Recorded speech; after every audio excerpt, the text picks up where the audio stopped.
बात करीब 1 साल पहले की है। आर्मी को सूचना मिलती है, इंडियन आर्मी को, कि पाक से कुछ घुसपैठ हुआ है और इंडियन आर्मी वहां पे जहां पे सूचना मिली है वहां पे सर्च ऑपरेशन चालू कर देती है। सर्च ऑपरेशन होता है, भारतीय सेना सतर्क मोड में हो जाती है और सर्च अभियान में आतंकवादियों से मुठभेड़ हो जाती है। जब आतंकवादियों से मुठभेड़ आमने सामने होती है इंडियन आर्मी की, तो इंडियन आर्मी ने जबाजी दिखाते हुए सारे जितने भी घुसपैठिए थे सबको मार गिराई। फिर पुलिस उनके सामानों की सर्च, आर्मी और वहां कश्मीर पुलिस मिलके सामानों का सर्च करने लगे। इसी दौरान एक आतंकवादी घुसपैठी के जेब में से कुछ डायरी मिली और जब उस डायरी को खोल के देखा गया तो कुछ एल्बम में के फोटो मिले जिसमें कई सारे आतंकवादियों के चेहरे थे, उनके फोटो थे और वो भी अत्याधुनिक हथियारों के साथ। कुछ अमेरिकन गन थे, कुछ AK-47 हाथ में लेके फोटो खिंचवाए थे। जब इंडियन आर्मी उन फोटो का जांच पड़ताल करना चालू की कि आखिर में कौन है, तो पता चला कि उसमें से 2 जो हैं वो कश्मीरी नागरिक हैं और बाकी पाकिस्तानी नागरिक हैं। अब पुलिस अपने खुफिया एजेंसी और इंडियन आर्मी भी अपने सर्च ऑपरेशन के तहत इसको ढूंढना चालू किया कि जो ये 2 लोग कश्मीरी हैं, आखिर में कश्मीर के किस जगह पे हैं, इनका क्या नाता है और क्यों उनका फोटो इनके जेब में है। जब इस सारी जांच पड़ताल चल रही थी तो पता चला कि उसमें से एक लड़का पहलगाम के पास का ही रहने वाला था और वह जो जम्मू के अनंतनाग के बिजबहरा गुरी गांव का रहने वाला था और जो दूसरा लड़का था वह लड़का भी वहीं का त्राल इलाके का रहने वाला था। अब जांच पड़ताल करने के बाद इन दोनों का नाम पता चला। एक का नाम आसिफ ठोकरे था और दूसरे का नाम था आदिल शेख।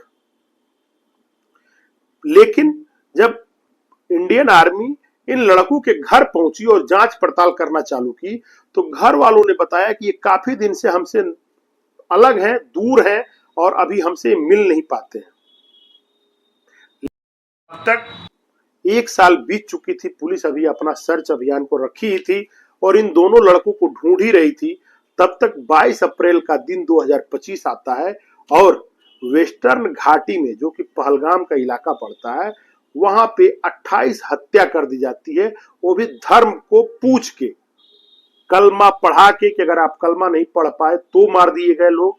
और हिंदू और मुस्लिमों में मुस्लिमों को अलग करके, हिंदुओं को अलग करके, हिंदुओं को टारगेट करके किल कर दिया गया। 1-2 हत्याएं नहीं हुई, लगातार हत्याएं हुई। 28 घंटों तक गोलियां चली और जो मारने वाले थे वह पुलिस के वर्दी में थे, इंडियन आर्मी के वर्दी में थे। जांच एजेंसियां इस घटना के बाद सतर्क हो गई, जांच अभियान तेज की, पता करना चालू की कि वह कौन थे जिन्होंने गोलियां चलाई और वह लोग कहां से ताल्लुक रखते हैं। जांच एजेंसियों को सुराग मिलना चालू हुआ और पता चला कि 2018 में जो लड़का गायब हुआ था वही लड़का आदिल शेख है और जो ये लड़का आसिफ है, यही इन लोगों ने मिलकर इस घटना को अंजाम दिया था। आइए हम आपको अपने इस कहानी में, सच्ची घटना में बताते हैं कि यह घटना क्यों हुआ, कहां पे हुआ और इससे किसको किसको फायदा हुआ और यह क्यों होना जरूरी भी चाहती थी हमारे पड़ोसी देश, उसका कारण क्या था। प्रणाम, मैं सुधीर शर्मा। आपको बताते चलूं कि जम्मू के अनंतनाग में एक ब्लॉक है पिजवारा, वहां पे गांव है गुरी और वहां का एक लड़का आदिल हुसैन था। वह घर में अपने बड़ा लड़का था, उसके बाद उसकी छोटा एक भाई था, उसकी 2 बहनें थी। ये सारे अच्छे से उनकी जिंदगी कट रही थी। एक दिन वह लड़का एग्जाम देने के लिए अपने घर से निकला और फिर वापस नहीं आया।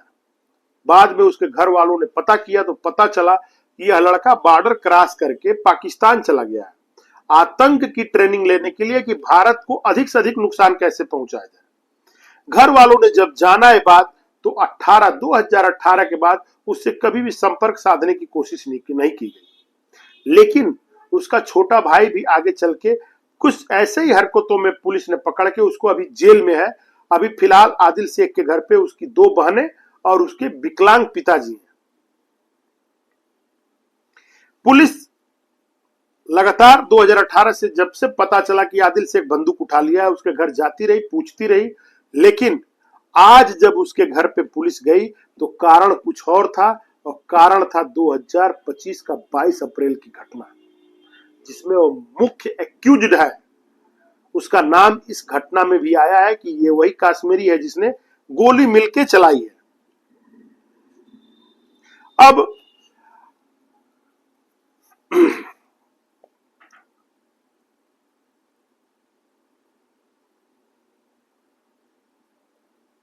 जो लोग पाकिस्तान आतंक की ट्रेनिंग लेने चले जाते हैं, वहां के लोकल लोग उसको मुजाहिदीन बोलते हैं और आदिल को मुजाहिदीन बोला जाने लगा था।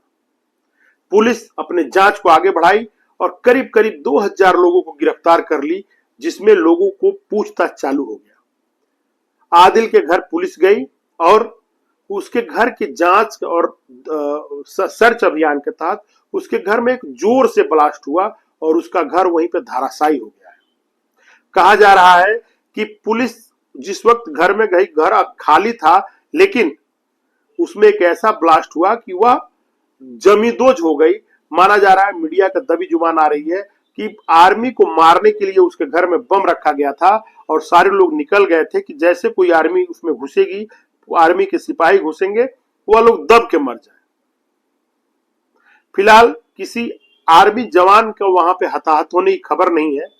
अब आर्मी वहां पे उस घर को पूरी तरह से जमींदोज कर दी है और उस लड़के के 2 बहन, उसके माँ बाप को पुलिस उठा के ले गई है पूछताछ करने के लिए।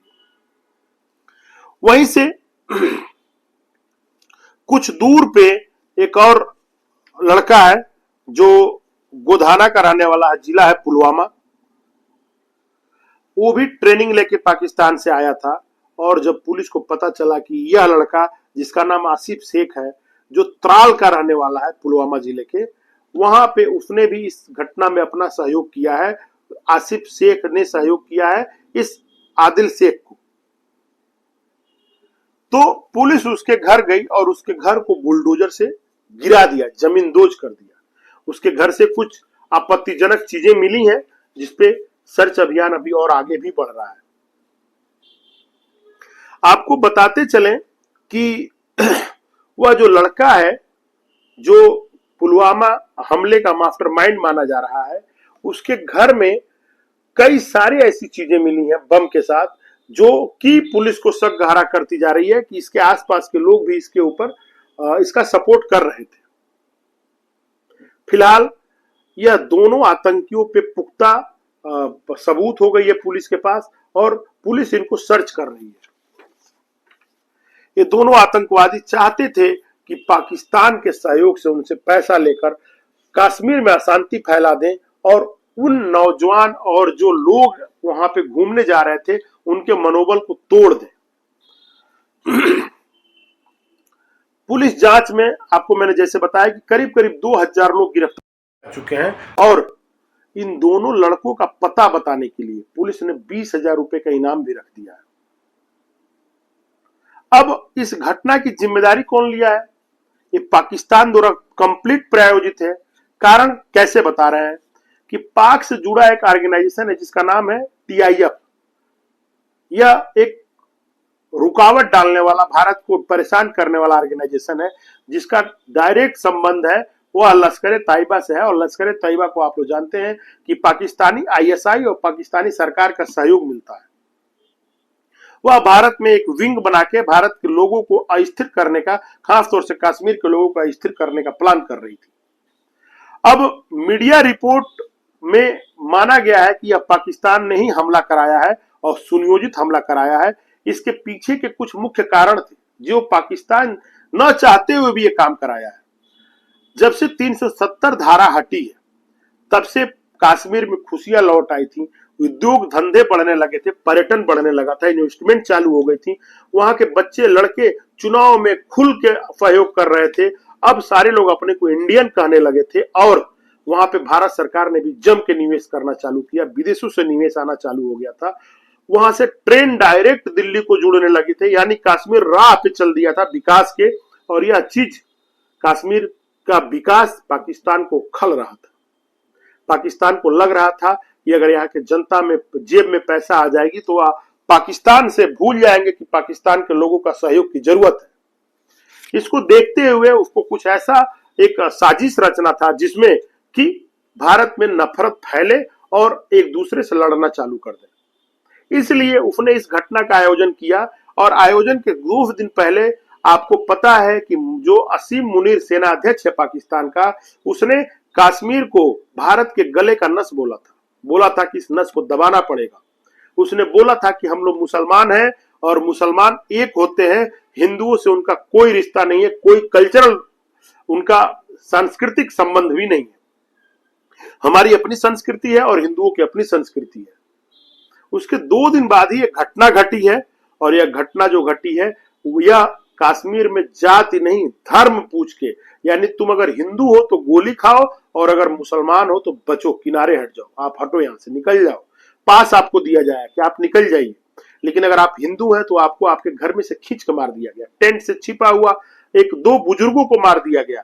एक नवयुवक जिसका शादी 2 दिन पहले हुआ था, 16 अप्रैल की जिसकी शादी हुई थी, 22 अप्रैल को उसको मौत के घाट उसके उस औरत के सामने मार दिया गया जिसके साथ वो अभी 4 दिन गुजरी नहीं थी, उसकी हाथों की मेहंदी तक नहीं अभी उतरी थी।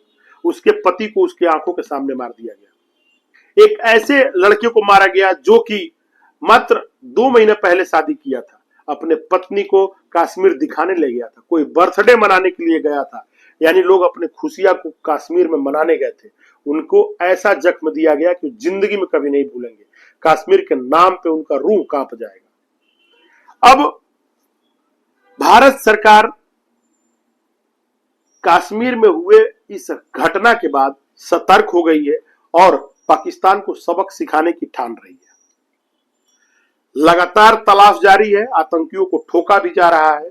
और इसी दौरान एक खबर आई है आज शाम को कि कठुआ जिले जो कि बॉर्डर एरिया है, जहां से पाकिस्तानी जो होते हैं यहाँ पे आतंक फैला के और वापस पाकिस्तान चले जाते हैं, वहां पे 4 संदिग्ध दिखे हैं। 4 वही हैं जिसने पहलगाम में गोली चलाई है। फिलहाल पुलिस वहां सर्च ऑपरेशन चालू की हुई है और पूरा विश्वास है कि सुबह तक ये लोग वहां पे गिरफ्तार हो जाएंगे। और यह जो घटना है यह इतना हृदय विदारक है कि इसके बारे में अगर आप बात करते हैं तो आपका मन भर जाता है, कहीं ना कहीं आप सोचने को मजबूर हो जाते हैं। फिलहाल उन मृत आत्माओं के लिए, शांति के लिए हम सभी को भगवान से प्रार्थना करनी चाहिए। और इसी के साथ में अपना ये आज का कश्मीर अटैक वाला जो वीडियो है यह समाप्त कर रहा हूं। नमस्कार, प्रणाम, मैं सुधीर।